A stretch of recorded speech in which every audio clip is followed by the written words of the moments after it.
অপু বিশ্বাস দিদির যে beauty পার্লারটা opening হয়েছে ওটা কিন্তু গেল 2 দিন আগে অপু বিশ্বাসের নতুন পার্লার, বিউটি শপ এবং রেস্টুরেন্ট 3টা একসাথে ওপেনিং হয়েছে।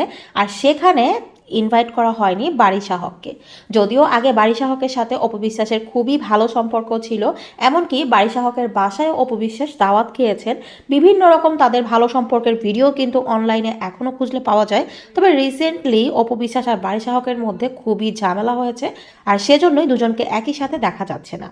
সে বিষয়ে বারিশা হক গতকাল রাতে একটি লাইভ করেছে।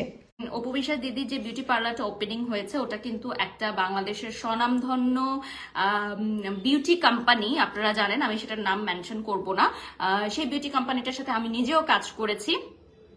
সেই কোম্পানিটার সাথে একটা ফ্লোরে করা হয়েছে। সো আপনারা দেখেছেন ওপেনিং এর ব্যাকড্রপ, ফিতা কাটিং সবকিছু কিন্তু ওই কোম্পানিটার লোগোতে ছিল, এবং ওই কোম্পানির সাথে যারা যুক্ত আছেন ব্যবসায়িক পার্টনার হিসেবে, যেমন আমাদের চিত্রনায়ক ইমন ভাই, হ্যাঁ, অপু বিশ্বাস দিদি, এবং যেহেতু ফেরদৌস ভাই রিসেন্টলি এমপি হয়েছেন, সো ওনাকে সম্মাননা জানানো হয়েছে এবং ওনাকে চিফ গেস্ট হিসেবে বলা হয়েছে।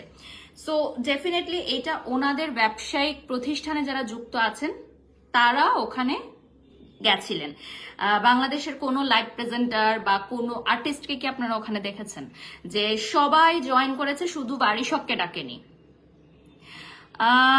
অপু দিদি নাকি খুলনা আসবেন নেক্সট মান্থে, আসতেই পারেন, ওনার কাজ থাকলে অবশ্যই আসতে পারেন।